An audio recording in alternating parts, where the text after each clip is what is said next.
తెలంగాణ రాష్ట్ర వ్యాప్తంగా వరుణుడు కరుణించాడు. మంగళవారం రాత్రి నుంచి కురుస్తున్నటువంటి వర్షాలతో ఉమ్మడి కరీంనగర్ జిల్లా జలకళను ఇప్పుడిప్పుడే సంతరించుకుంటున్నటువంటి పరిస్థితి. అబ్బో, ఇక్కడ కేజీ చీరలు కొంటే అర కేజీ చీరలు ఫ్రీ అంట. మంగళ్య షాపింగ్ మాల్, కేజీల్లో సేల్, టన్నుల్లో ఆనందం. 48 గంటల పాటు అతి భారీ వర్షాలు వచ్చేటువంటి సూచనలు ఉన్నాయని వాతావరణ శాఖ హెచ్చరించినటువంటి నేపథ్యంలో జగిత్యాల జిల్లాకి రెడ్ అలర్ట్ ప్రకటించడం జరిగింది. కరీంనగర్లో ప్రైవేట్ పాఠశాలలకి సెలవులు ప్రకటించడం జరిగింది. ప్రస్తుతం కరీంనగర్ లోయర్ మానేట్ డ్యాములో జలకళ సైతం సంతరించుకుంటున్నటువంటి పరిస్థితి చూడొచ్చు. మొన్నటిదాకా 5.5 టీఎంసీల దాకా ఉన్నటువంటి ఈ ప్రాజెక్టు లెవెల్ అంటే అతి ఎక్కువ శాతం రాకున్నా కొన్ని క్యూసెక్కులు మాత్రము దాదాపు 700 నుంచి 800 క్యూసెక్కుల నీరు మిడ్ మానేర్ ప్రాజెక్ట్ నుంచి వదలడం జరిగింది. దీనిలోకి వస్తున్నాయి. ఇప్పుడు కడెం ప్రాజెక్టు సంబంధించిన గేట్లన్నీ ఎత్తివేయడంతో శ్రీపాద ఎల్లంపల్లి ప్రాజెక్టు గేట్లు వదలడం జరిగింది. దాదాపు 4 లక్షల క్యూసెట్ల నీళ్లు దిగువ ప్రాంతానికి విడుదల చేయడం జరిగింది. అటు నంది పంప్ హౌస్ అలాగే గాయత్రి పంప్ హౌస్ ద్వారా 3 మోటార్లు ఆన్ చేశారు. దాదాపు ఒక్కొక్క మోటార్ నుంచి 3 క్యూసెక్కులు అంటే దాదాపుగా 900 క్యూసెక్కుల నీటిని 900 క్యూసెక్కుల నీరు దిగువ ప్రాంతానికి వస్తుంది. దీని నుంచి గాయత్రి పంప్ హౌస్ నుంచి ఇక్కడికి మన మిడ్ మానేర్ ప్రాజెక్ట్కి రావడం జరిగింది. మిడ్ మానేర్ ప్రాజెక్ట్ సంబంధించిన పూర్తి స్థాయి ప్రాజెక్ట్ లెవెల్ వచ్చేసరికి 27.5 టీఎంసీలకు గాను ఆల్రెడీ 8 టీఎంసీలకి రీచ్ అయినటువంటి పరిస్థితి. ఇక శ్రీపాద ఎల్లంపల్లి ప్రాజెక్ట్ సంబంధించినటువంటి కెపాసిటీ 20 టీఎంసీల పైచిల్కు ఉంటే 19 టీఎంసీలకు చేరుకుంది. ఒక్కసారిగా గేట్లన్నీ కూడా వదలడం జరిగింది. అప్రమత్తంగా ఉండాలని సూచిస్తున్నారు. ఎగువ ప్రాంతంలో ఉన్నటువంటి మహారాష్ట్ర ఇతర ప్రాంతాల్లో కురుస్తున్నటువంటి వర్షాల నేపథ్యము అప్పటికే బాబ్లీ ప్రాజెక్టు గేట్లు సైతం వదలడంతో భారీగా ఎస్ఆర్ఎస్పి ప్రాజెక్టులకి వరద నీరు చేరిపోయింది. దీంతో 90 టీఎంసీలు ఉన్నటువంటి ఎస్ఆర్ఎస్పి యొక్క కెపాసిటీ పూడిక ఉండడంతో 80 టీఎంసీలకు రీచ్ అయింది. 80 టీఎంసీలకు గాను 22 టీఎంసీలు ఆల్రెడీ రీచ్ అయినటువంటి పరిస్థితి. కొన్ని క్యూసెక్ల నీటిని దిగువ ప్రాంతానికి వదలడం జరిగింది.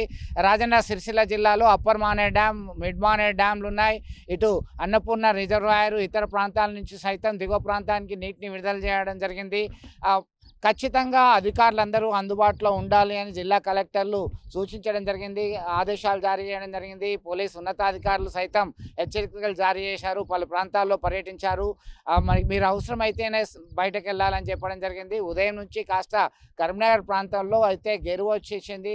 వర్షం ఛాయ లేకుండా పోయింది. అయినా ఎప్పుడెప్పుడు కురిసే అవకాశం ఉందా అని చూస్తున్నటువంటి పరిస్థితి అయితే గమనించవచ్చు. ఇటు Sripada Yellampalli project, mid Maner, upper Maner, lower Maner ప్రాజెక్టులకి జలకళ సంతరించుకోవడం జరిగింది. ఇక చెరువులు, వాగులు, వంకలన్నీ కూడా జలకళను సంతరించుకుంటున్నాయి. జగిత్యాల నుంచి ధర్మపురి వెళ్ళేటువంటి రహదారి మీద నీరు నిలవడంతో రాకపోకలకి కొంత ఇబ్బంది ఏర్పడ్డ పరిస్థితి. రాయపట్నం లో లెవెల్ బ్రిడ్జ్ అనేది పాత బ్రిడ్జ్ మట్టానికి గోదావరి నీటి ప్రవాహం వచ్చేసింది. వెల్గటూరు మండలం కోటిలింగాల సమీపంలో సైతం అట్లనే ఉంది. పెద్దపల్లి జిల్లా ఇటు హుస్సేన్వియా వాగు దగ్గర వాగు పొంగి పొర్లుతుంది.